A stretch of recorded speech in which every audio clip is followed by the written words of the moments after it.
Ayan mga maisig, magandang araw sa inyo. At kasama natin ngayon si Idol Ruel. Yan. Ng Binyan, Laguna. Siyempre, from the group.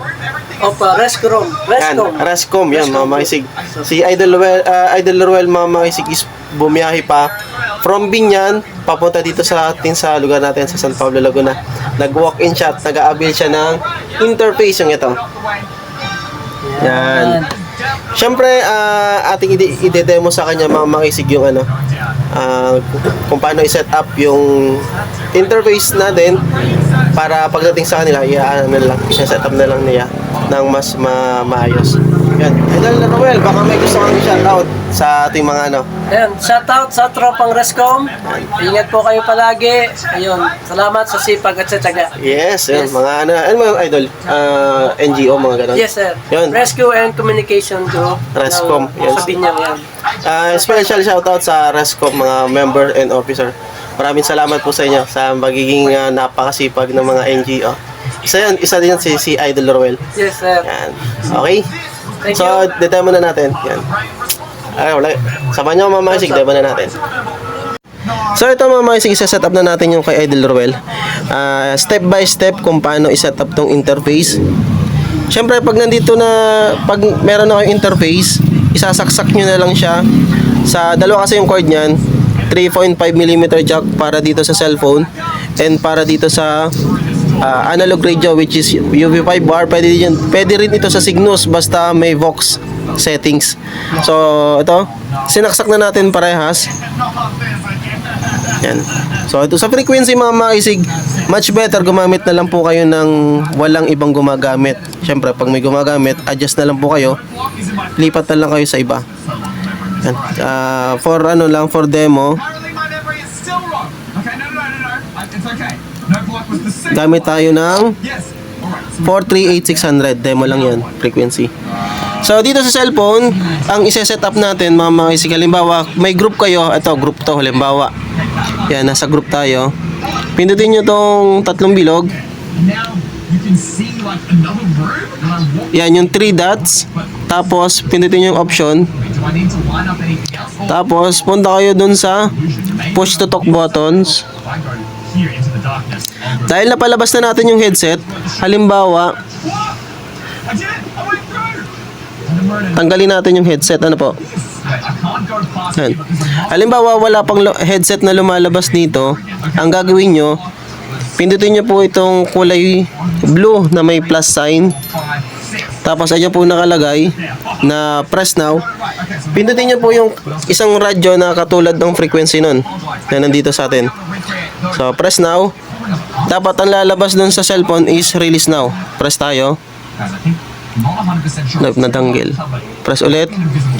Tapos pindutin natin, hold natin yung radyo. Then lumabas. Release now.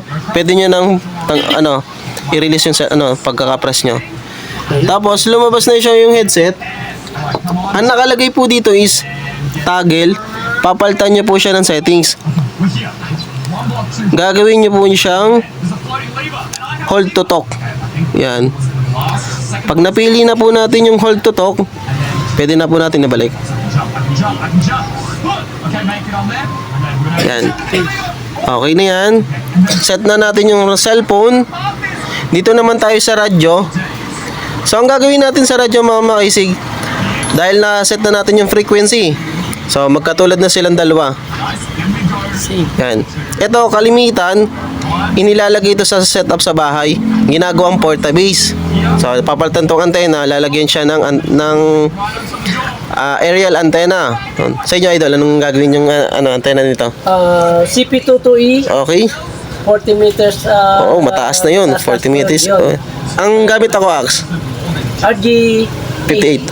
RG8. Oh, napakalupit pa noon. RG8. Ayun.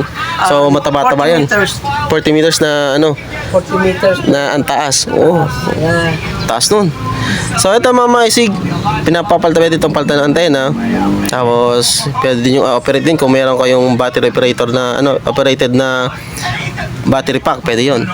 So, yan, okay na yan. Ang gagawin nyo na lang dito, punta kayo sa menu. Mali palang tutok. Menu. Tapos, punta kayo dun sa Vox. Yan. Fox, pwede nyo gawing 8 or 10. Much better, mas mataas. Okay, gawin na natin 10. Yan. Okay na yan. So, halimbawa na set na natin yung parehas. Nandito yan. Meron pala akong mga makisig na iaano sa inyo, ibibigay ng idea. Isang tip para hindi mag-off yung cellphone. Ang gawin nyo na lang, low brightness yung cellphone, at the same time para hindi mag-off yung screen. Kita nyo po yung parang coaching yun. Ibig sabihin yan, naka car mode, pindutin nyo yan. Ganyan na po yung setup. Hindi po yan mamamatay.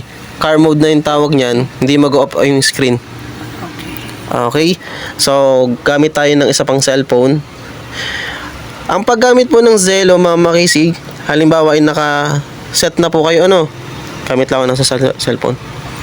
Yan. Car mode ko na din para hindi mamatay.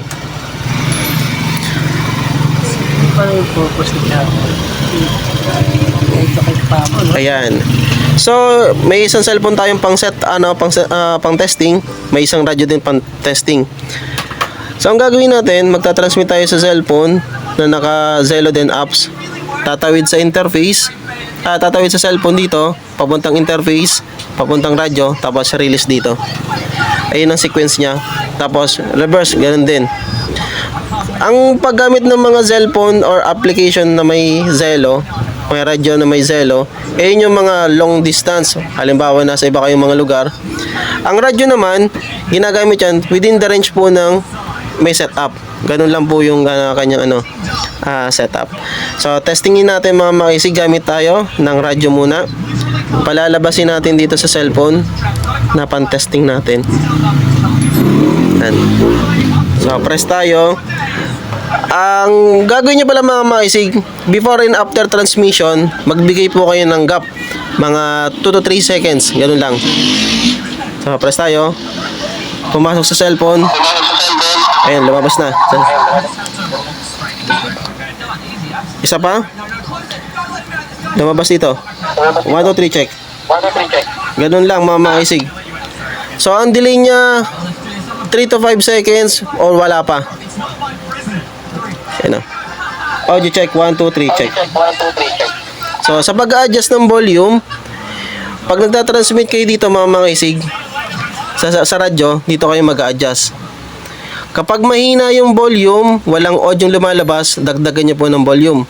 Pag over mode or basag yung audio, bawasan nyo lang siya ng audio. Yung volume dito. Ganun lang po. So, dito naman tayo sa cellphone. Transmit tayo. Papasok dito sa cellphone na nakasaksak sa interface, daan sa interface, papunta sa radyo, labas dito sa ating analog radio. Ang gamit pala natin mga makisig na pang demo ay Baofeng UV5R at saka Huawei UV5R, UVK5. So, transmit tayo sa cellphone.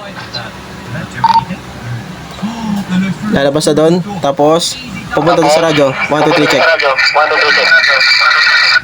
Ganun lang mga makisig. Isa pa. 1, 2, 3, check. Audio check. 1, 2, 3, check. Yan. So, ito yung bagong upload ko about sa setup nitong interface. Sa mga hindi po makapag-setup ko sa idol, yung iba kasing mga nag-avail nito, hindi nila mapagana. Depende din sa radyo na pagsasaksakan. Minsan hindi na talaga nila masaksakan. Ang ginagawa nila, pagka demo lang at hindi nila nag-order sila sa online. Inire-return nila. Kaya isa to. Hindi ko nababanggitin. Ito, Mama Isig, merong isang nag-return sa atin. Bubuksan ko na sana pero gagawin ko pa ito ng video. Hindi ko nababanggitin yung pangalan nung nag-return. Hindi niya mapagana siguro. Hindi siya masyadong technicality. Binalik niya. Hindi niya na pinagana. So, ang nangyari, sayang sa panahon, sayang sa oras. Yung ginawa, binalik na lang.